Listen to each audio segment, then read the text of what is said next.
Meu irmão, minha irmã, hoje com a graça de Deus, nós vamos meditar sobre Mateus 5, 10 a 12. É o 8º degrau para o templo da verdade.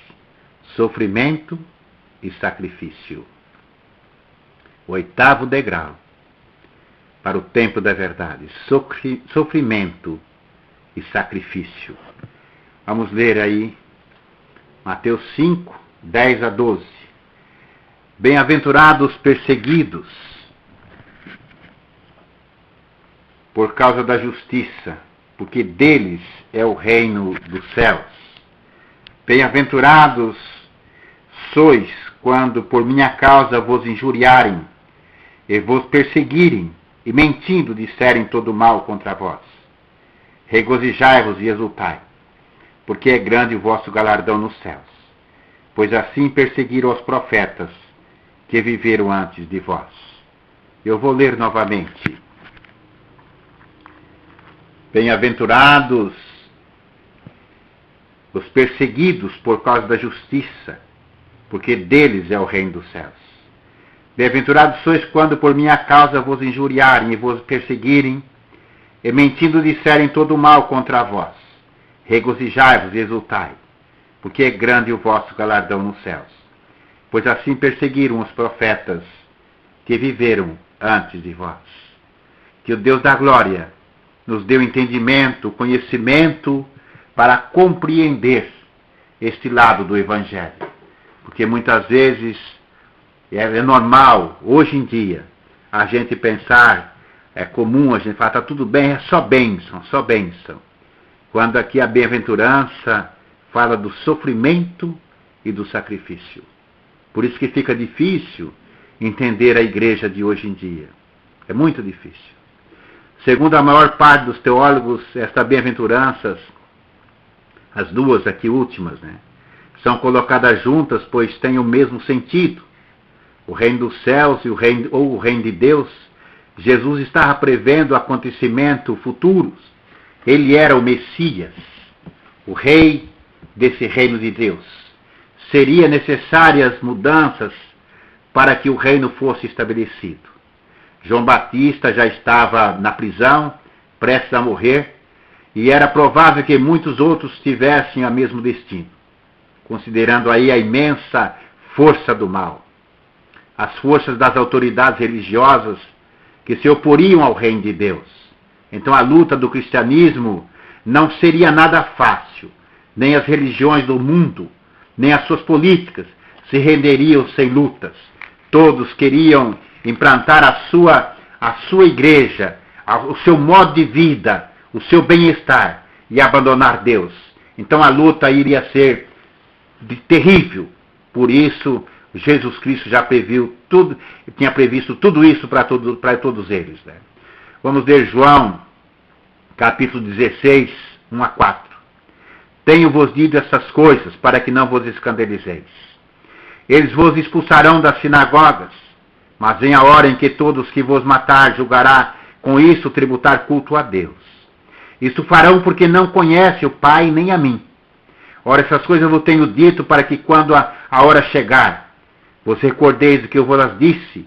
Não vos disse desde o princípio, porque eu estava convosco. E ainda no versículo capítulo 17, o versículo 14, que nos diz assim: E eu lhes tenho dado a tua palavra, e o mundo os odiou, porque eles não são do mundo, como também eu não sou. Então os perseguidos deviam sofrer qualquer sacrifício para permanecer dentro da vontade de Cristo. Os que querem receber o reino estão sujeitos a perseguições por causa do rei. Os discípulos já tinham começado a receber as perseguições ali daqueles fariseus. E também havia na tradição judaica a doutrina de que o reino do Messias não chegaria sem perseguições e sem tribulações. Que isso sirva de alerta para todos nós, pois está previsto aí uma tribulação antes da segunda vinda de Jesus Cristo. Ainda as tradições mais antigas falam isso. Então, Cristo ele fala aqui que mesmo qualquer perseguição que tenha havido no passado não será comparável a se comparar com essa que virá agora no futuro. Vemos isso em Mateus 24, versículos 21 a 27, que nos diz assim: porque nesse tempo haverá grande tribulação, como desde o princípio do mundo até agora não tem havido, e nem haverá jamais. Não tivessem aqueles dias sido abreviados, ninguém seria salvo. Mas por causa dos escolhidos, tais dias serão abreviados. Então, se alguém vos disser, eis aqui o Cristo, ou ei-lo ali, não acrediteis, porque surgirão falsos cristos, falsos profetas, operando grandes sinais de prodígios, para enganar, se possível, aos próprios eleitos. Vede que vos tenho predito. Portanto, se vos disser, eis que ele está no deserto, não saiais, ou ei-lo no interior da casa, não acrediteis. Porque assim como o relâmpago sai do oriente e se mostra até o ocidente, assim há de ser a vinda do Filho do Homem. Então, uma das qualidades mais destacadas de Jesus foi justamente a honradez. Ele nunca enganou ninguém a respeito do que aconteceria com aqueles que resolvessem segui-lo. Ele nunca disse que haveria uma vida fácil. Se lermos a história da igreja, os sofrimentos dos primeiros cristãos foram terríveis. E também os sofrimentos com a implantação do comunismo e mesmo o capitalismo desenfreados são simplesmente terríveis. Uma das primeiras coisas que aconteciam quando uma pessoa se tornava cristã era perder o emprego. E aí, se o crente tivesse que escolher entre o negar a fé e ficar com o emprego, tinha que escolher ficar com a fé. Imaginem a miséria e a fome nesses casos. Muitos serviram para iluminar a noite com seus corpos queimados, amarrados aí em poste. Por muito tempo, o ser cristão era tornar de fato a pessoa solitária e acuada, pois separava-se da própria família. Veja que Jesus adverte para esse tipo de conduta que iria acontecer no futuro e que eles estivessem sob aviso, que eles não estranhassem, porque isso iria acontecer. Vamos ver Mateus 10, 34 a 39, que diz assim: não penseis que vim trazer paz à terra, eu não vim trazer paz, mas espada, pois vim causar divisão entre o homem e seu pai, entre a filha e sua mãe, entre a nora e sua sogra. Assim os inimigos do homem serão da sua própria casa. Quem ama o seu pai ou a sua mãe mais do que a mim, não é digno de mim. Quem ama seu filho ou a sua filha mais do que a mim, não é digno de mim. E quem não toma sua cruz e vem após mim, não é digno de mim. Quem acha sua vida, perdê-la-á. Quem, todavia, perde a vida por minha causa, achá-la-á. Então vejam aí que Jesus Cristo, ele fala, já deixa todo mundo avisado do que iria acontecer no futuro. Ele não enganou ninguém. Jesus Cristo nunca enganou ninguém. Então é lógico que Jesus não recomenda a ninguém buscar o sofrimento, mas recomenda a viver somente para Ele e enfrentar as consequências. Os criminosos romanos carregavam a sua própria cruz para serem crucificados. O crente salvo por Jesus Cristo carrega consigo também a sua própria cruz. Isto é, a renúncia de si mesmo, para servir unicamente a Cristo, mesmo até a morte, se isso for necessário. Vamos ver aí em Gálatas capítulo 2, versículo 19 até o versículo 20. Gálatas 2, versículo 19 a 20. Porque eu, mediante a própria lei, morri para a lei, a fim de viver para Deus. Estou crucificado com Cristo. Logo já não sou eu quem vive, mas Cristo vive em mim. Se esse viver que agora tenho na carne, vivo pela fé no Filho de Deus, que me amou e a si mesmo se entregou por mim.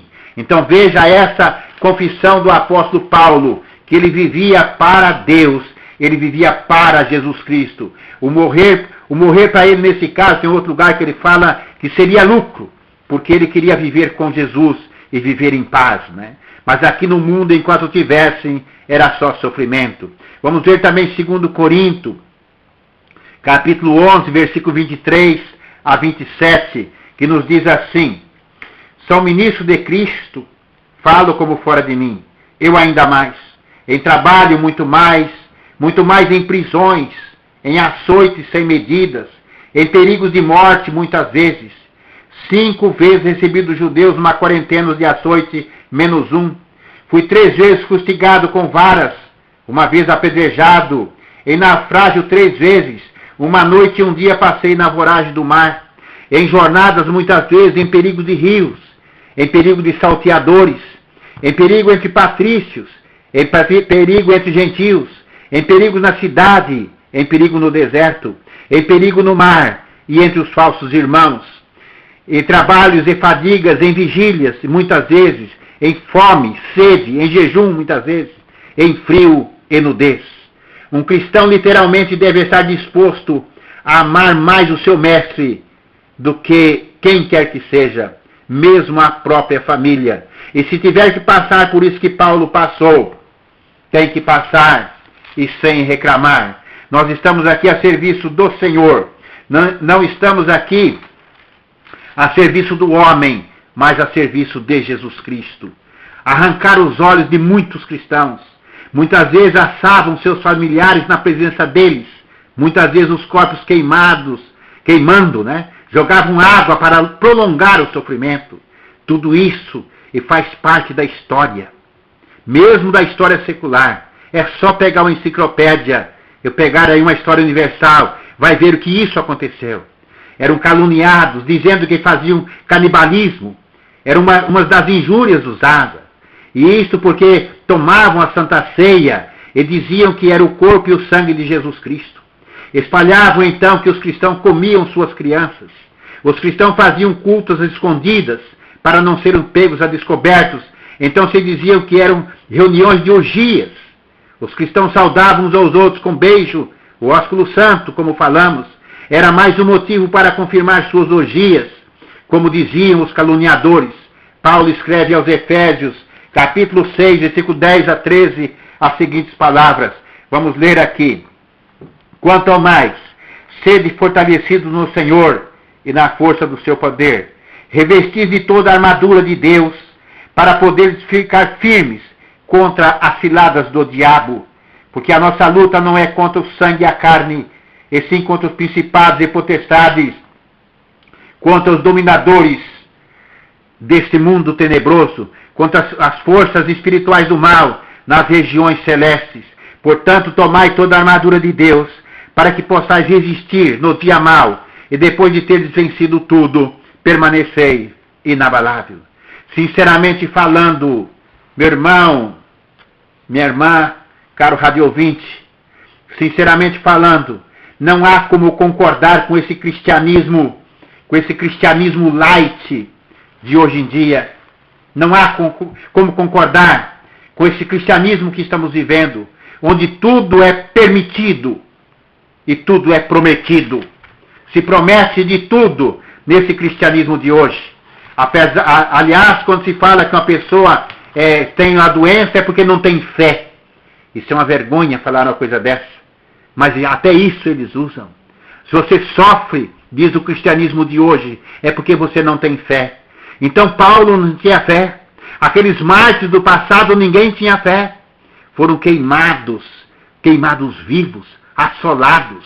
Eu li a história de uma moça, diz que era muito franzina, e que ninguém esperava que ela passasse tanto sofrimento.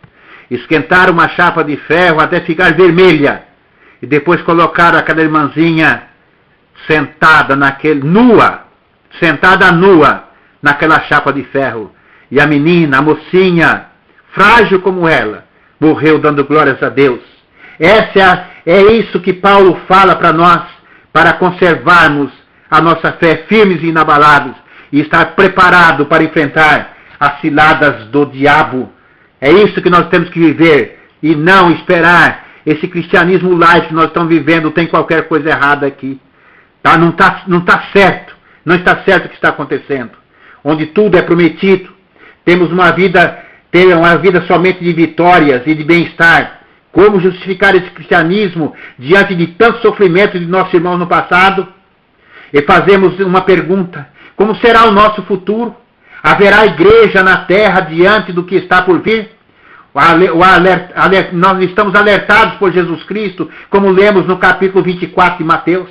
O próprio Cristo disse: achará porventura fé na terra? Está registrado em Lucas capítulo 18, versículo 8, que está escrito assim: digo-vos que depressa lhe fará justiça. Contudo, quando vier o Filho do Homem, achará porventura fé na terra? A gente dá para desconfiar desse crescimento desenfreado da igreja. Será que está indo? Será que nós estamos crescendo ou estamos inchando? Meu irmão, minha irmã, será que o cristianismo, que tipo de cristianismo nós estamos vivendo? Crescendo ou inchando? Porque se nós estivermos crescendo, está de encontro àquilo que Jesus Cristo falou aqui. Achará porventura fé na terra? Ora, se Jesus Cristo duvidou, ele colocou em dúvida quanto a achar fé na terra no final dos tempos, como que pode estar o cristianismo crescendo hoje? É uma pergunta que a gente faz, né? Jesus disse: pelos frutos conhecereis. Que tipo de fruto que nós temos dado? Qual é o fruto que tem o cristianismo de hoje? Que tipo de vida nós estamos vivendo? Que tipo de vida nós estamos vivendo? Será que nós estamos dando os frutos verdadeiros, de verdadeiros filhos de Deus? Se o sofrimento e o sacrifício fazem parte do degrau do tempo de verdade, né? Nós estamos aqui no 8º degrau do tempo da verdade, depois nós vamos entrar nas colunas desse tempo da verdade. Então veja bem, se o sacrifício fazem parte do degrau do tempo da verdade, onde ficamos com esse cristianismo consumista e devasso, com esse liberalismo, tudo se pode fazer, tudo é permitido, há permissão para tudo. Eu vi um pastor dizendo: você tem que ser fiel no dízimo, porque o pecado Deus perdoa. Olha onde aquele pastor estava colocando aí o valor do cristianismo no dízimo, e não na vida santa, na vida de santificação. Está escrito com todas as letras: sem a santificação ninguém verá o Senhor. A igreja precisa do dízimo, é lógico, precisa da contribuição dos irmãos, mas precisa da santificação. O irmão precisa da santificação para encontrar com Deus. Que tipo de cristianismo nós estamos vivendo? Como dizia minha mãe, eu acho que nós devemos pôr a barba de moço. Sofrer perseguição, segundo disse Jesus Cristo, é caminhar o mesmo caminho que caminharam os profetas e os santos mártires do passado. Sofrer pela justiça é participar por direito da honrosa sucessão dos grandes homens, dos grandes santos do passado, dos grandes homens de Deus. É dizer, pisamos o mesmo caminho que pisaram os santos. Que caminho nós estamos pisando? Os santos sofreram perseguições. Vamos ler Jeremias, capítulo 15, versículo 15 a 21. Veja as palavras de Jeremias, como ele diz aqui: tu, ó Senhor, sabes, lembra-te de mim, ampara-me e vinga-me dos meus perseguidores. Não me deixes ser arrebatado por causa da tua longanimidade. Sabe que por amor de ti tenho sofrido afrontas. Achado as tuas palavras, logo as comi. E as tuas palavras me foram gozo e alegria para o coração, pois pelo teu nome sou chamado, ó Senhor Deus dos exércitos. Aleluia. Nunca me assentei na roda dos que se alegram. Olha a situação do profeta. Nunca me assentei na roda dos que se alegram, nem me regozijei oprimido por tua mão. Eu me assentei solitário, porque já estou de posse das tuas ameaças. Porque dura a minha dor continuamente, e a minha ferida me dói e não admite cura. Serias tu para mim como ilusório ribeiro, como águas que enganam? Portanto, assim diz o Senhor: se tu te arrependeres, eu te farei voltar, estará diante de mim. Se apartares o precioso do vil, serás a minha boca, e eles tornarão a ti, mas tu não passarás para o lado deles. Eu te porei contra este povo como forte muro de bronze. Eles pelejarão contra ti, mas não prevalecerão contra ti, porque eu sou contigo para te salvar, para te livrar deles, diz o Senhor. Arrebatar-te-ei das mãos dos iníquos, livrar-te-ei das garras dos violentos. Mas isso para Jeremias era a promessa futura. Não era aquilo que eles estavam esperando para aquele dia. Ele está em sofrimento ali, naquele momento. Não era futuro, era agora que ele precisava de Deus acudindo. No entanto, ele estava solitário, nunca sentou numa mesa farta para festejar. Então vejam que as promessas são futuras. As perseguições promovidas pelos homens maus, aos olhos de Deus, são contínuas e para sempre. Isso enquanto Jesus Cristo não voltar.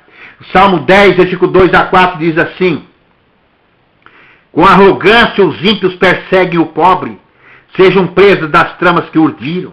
Pois o perverso se gloria da cobiça da sua alma, o avarento maldiz o Senhor e blasfema contra ele. O perverso na sua soberba não investiga que não há Deus, são todas as suas cogitações. O perverso não leva a Deus em conta, aliás, ele nem crê em Deus. Ele não tem Deus como Senhor, mas haverá um julgamento. Vamos ver no Salmo 7, versículo 11 a 17, que nos diz assim, 11 a 17, que nos diz assim: Deus é justo juiz, Deus que sente indignação todos os dias. Se o homem não se converter, afiará Deus a sua espada, já armou o arco, tem-no pronto. Para ele preparou já o instrumento de morte, preparou suas setas inflamadas. Eis que o ímpio está com dores de iniquidade, concebeu a malícia e dá luz à mentira. Abre e aprofunda uma cova e cai nesse mesmo poço que faz. A sua malícia lhe recai sobre a cabeça, sobre a própria mioleira desce a sua violência. Eu, porém, renderei graças ao Senhor, segundo a sua justiça, e cantarei louvores ao nome do Deus Altíssimo. Essa é a vida do crente, essa é a vida do cristão. É uma coisa mais certa para os crentes e pode esperar desse mundo, é o sofrimento e não a vida de benesses como está prometendo esse cristianismo de hoje. Não é coisa fácil, a vida nunca foi fácil. A coisa mais certa que nós temos pela frente é a tribulação e o sofrimento aqui neste mundo. Vamos ver 2 Timóteo, capítulo 3, versículo 12, que nos diz assim: ora, todos quanto querem viver piedosamente em Cristo Jesus serão perseguidos. Eu não escrevi Bíblia não, e vou ler novamente. Isso está escrito em 2 Timóteo, capítulo 3, versículo 12. Ora, todos quantos querem viver piedosamente em Cristo Jesus serão perseguidos. Perseguir e matar, meu caro, meu irmão e minha irmã, perseguir e matar faz parte da alegria dos maus. Apocalipse, capítulo 11, versículo 7 a 10, está escrito assim: e o seu cadáver, esse aqui será as duas últimas testemunhas de Jesus Cristo aqui na terra, e o seu cadáver ficará estirado na praça da grande cidade que espiritualmente se chama Sodoma e Egito, onde também o Senhor foi crucificado. Então muitos dentre os povos, tribos, línguas, nações, contemplam os cadáveres das duas testemunhas por 3 dias e meio. Ele não permite que esses cadáveres sejam sepultados. E os que habitam sobre a terra se alegram por causa deles, realizarão festas e enviarão presente uns aos outros, porquanto esses 2 profetas atormentaram os que moram sobre a terra. É lógico que eles atormentaram com a palavra da verdade, anunciando Jesus Cristo como Salvador, falando contra toda maldade e contra toda impiedade. Por isso, eles foram mortos pela besta, pelo falso profeta e por Satanás. É isso que eles fizeram. O mal que eles fizeram foi querer a salvação de todas as pessoas, e por isso foram mortos e perseguidos aqui nesse caso, e ficaram 3 dias e meio morto na praça, aí depois foi arrebatado aos céus. Essa é a vida do cristão, meu irmão, minha irmã. Deus não é desonesto para com ninguém. A sua palavra previne. Nós vemos aqui que todos aqueles que querem viver